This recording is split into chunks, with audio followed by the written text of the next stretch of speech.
Hello student, स्वागत है आपका हमारे इस चैनल पर जिसका नाम है सब सरल है। आज की इस वीडियो का टॉपिक है शब्दालंकार। शब्दालंकार किसे कहते हैं, यमक अलंकार और श्लेष अलंकार में क्या अंतर है, इन सभी प्रश्नों का जवाब मैं इस वीडियो के अंतर्गत दूंगी, तो कृपया करके आप इस वीडियो को अंत तक जरूर देखें। तो चलिए वीडियो को शुरू करते हैं। अलंकार के विषय में तो आप जानते ही हैं, काव्य की शोभा बढ़ाने वाले गुण को अलंकार कहते हैं। इसमें सबसे पहले आता है शब्दालंकार। शब्दालंकार जहाँ किसी काव्यांश का सौंदर्य किसी शब्द पर निर्भर कर रहा हो, वह शब्दालंकार होता है। यदि हम किसी शब्द के स्थान पर उसी शब्द का पर्यायवाची शब्द रख दें तो उसका सौंदर्य समाप्त हो जाता है। जैसे कि उदाहरण देखें, कनक कनकते 100 गुनी मादकता अधिकाय। स्वर्ण में धतूरे से 100 गुना नशा होता है। इस पंक्ति में कनक शब्द के कारण ही चमत्कार है।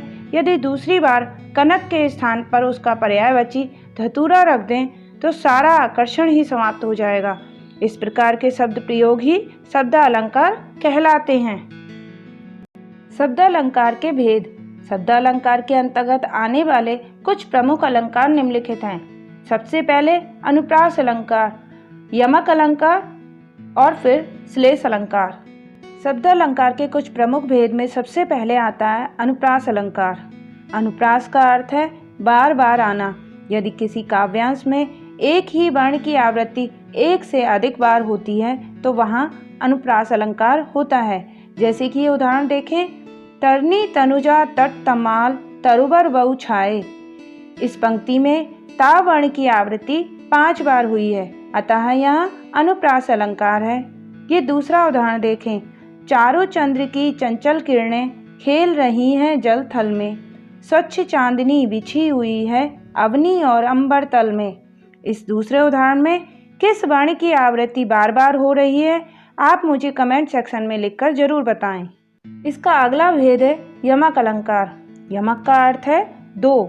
जब काव्य में एक ही शब्द एक से अधिक बार प्रयोग हो और उसका अर्थ हर बार अलग अलग निकले तो वहाँ यमक अलंकार होता है। जैसे कि उदाहरण देखें, कनक कनकते 100 गुनी मादकता अधिकाय। इस पंक्ति में कनक शब्द 2 बार आया है, लेकिन दोनों बार कनक शब्द का अलग अलग अर्थ है। पहले कनक शब्द का अर्थ है सोना और दूसरे कनक शब्द का अर्थ है धतूरा, अतः यहाँ यमक अलंकार है।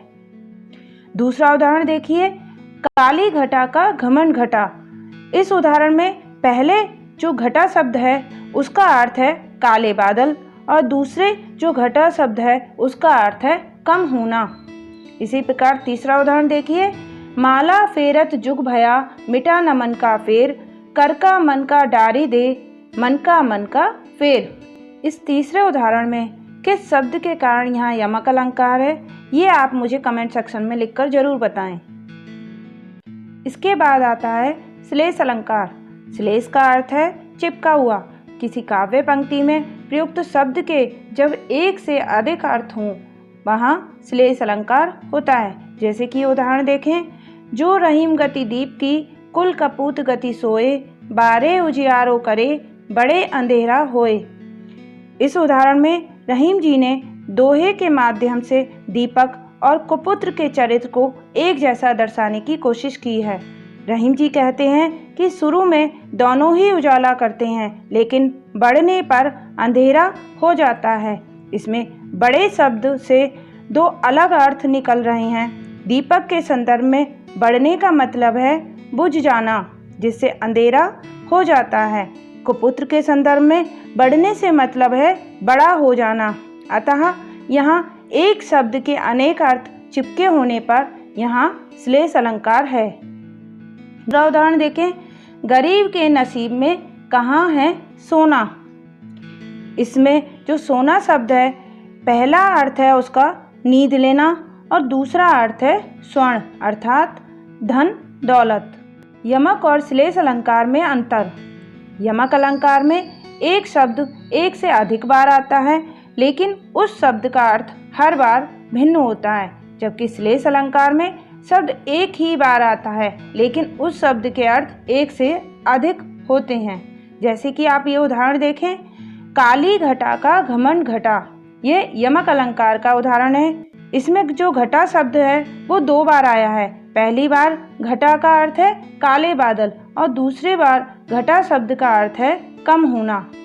इस प्रकार यहाँ यमक अलंकार है। ये दूसरा उदाहरण देखें। मंगन को देखी पट देत बार बार है। ये श्लेष अलंकार का उदाहरण है।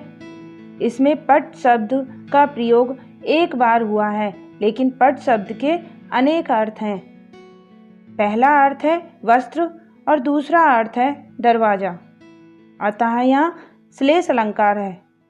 मैंने इस वीडियो में पूछे गए सभी प्रश्नों के उत्तर देने का प्रयास किया है। यदि अब भी आपको कोई डाउट हो तो आप कमेंट सेक्शन में मुझसे पूछ सकते हैं। अर्थालंकार और उसके कुछ प्रमुख भेद को विस्तार से जानने के लिए आप मेरी आने वाली वीडियो देखना बिल्कुल ना भूलें। मेरी इस वीडियो को लाइक कीजिए, शेयर कीजिए और मेरे इस चैनल को सब्सक्राइब करना मत भूलिए। पास में लगे बेल आइकन को जरूर दबाइए, जिससे मेरे आने वाली वीडियो का नोटिफिकेशन आपको सबसे पहले मिल जाए। तो मिलते हैं मेरी अगली वीडियो में, तब तक के लिए हैप्पी लर्निंग। जय हिंद। Thank you.